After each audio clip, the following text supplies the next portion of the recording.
Bismillahirrahmanirrahim. Değerli misafirler, muhterem basın mensupları, hepinizi saygıyla selamlıyorum. Forumumuzun hayırlara vesile olmasını alemlerin Rabbi Allah'tan niyaz ediyorum.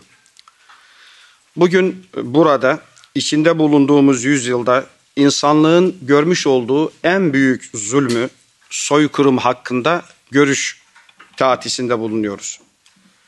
Uygurlara yönelik yapılan soykırım hakkında dünyanın vicdanına seslenmek için burada toplanmış bulunuyoruz.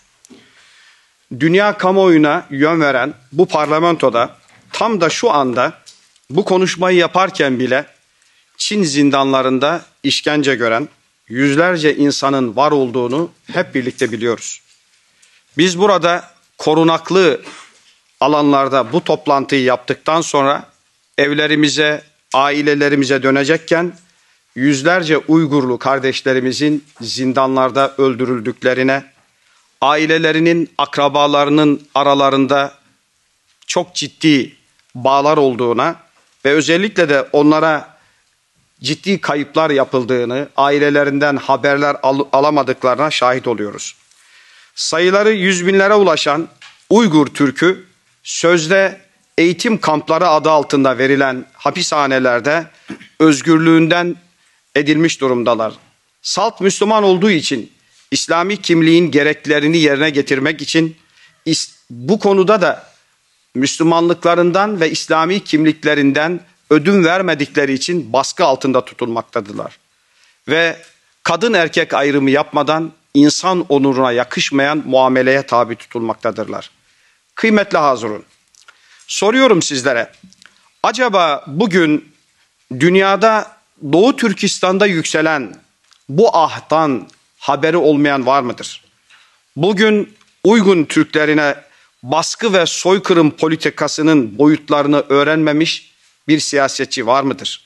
Bir akademisyen var mıdır? Bir devlet adamı var mıdır? Bu çığlık dünyayı sarmış olmasına rağmen şu mütevazi çalışmaların dışında etkili çalışmalar dünya kamuoyunda maalesef görmemekteyiz. Bu çığlık televizyonlara, meydanlara, sahalara, evlere, parlamentolara yansımış olmasına rağmen etkili adımların atılmadığını maalesef görüyoruz. Uygurların yaşadığı zulmü, Uygur Müslümanlarının, Uygurlu kardeşlerimizin yaşadığı zulüm bizleri adalet ve insan hakları konusunda çok büyük bir sınavla karşı karşıya getirmiş durumda.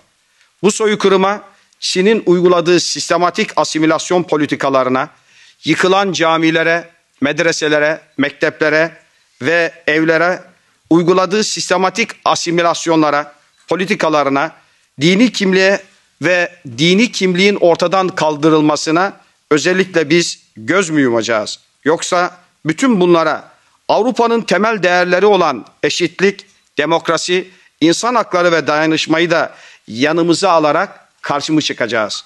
Değerli kardeşlerim, burada hazır bulunan sizler şüphesiz ikinci yolu tercih ettiniz.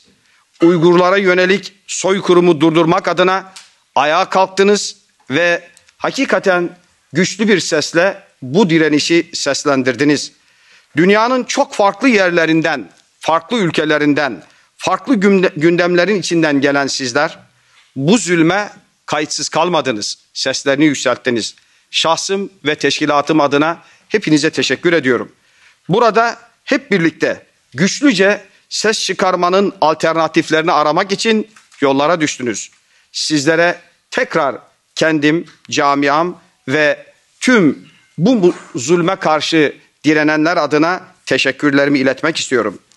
İslam toplumu milli görüş teşkilatları olarak Uygurlara yönelik bu soykırıma, insan haklarına saygılı her ferdin, her kurumun, her canlının yapacağı gibi karşı çıkıyoruz. Karşı çıkmaya da devam edeceğiz. Uygurlu kardeşlerimizi destekliyor ve onlarla dayanışmamızı burada açıkça ilan ediyoruz. Kıymetli kardeşlerim, bu forum umulur ki dünya kamuoyunun Çin'in Doğu Türkistan'daki insan hakları ihlallerine karşı duyarlılığını arttırmaya vesile olur. Burada Uygur soykırımına hepimiz kendi şahitliğimizi haykırıyoruz. Baskı altında olup sesi çıkmayan Uygurların duyulmamış sesi oluyoruz. Bu soykırıma tanık olup susanların aksine bu tanıklığı biz bir bildiriye, büyük bir itiraza dönüştürüyoruz. Bir Uygur atasözünün söylediği gibi tanıklıpsa tam galip bitip, yani tanıklı söz damgalı senettir. Bugün buradaki tanıklığımızın Uygur kardeşlerimize ses ve nefes vermesi umuduyla hepinizi saygıyla selamlıyorum. Allah'a emanet ediyorum.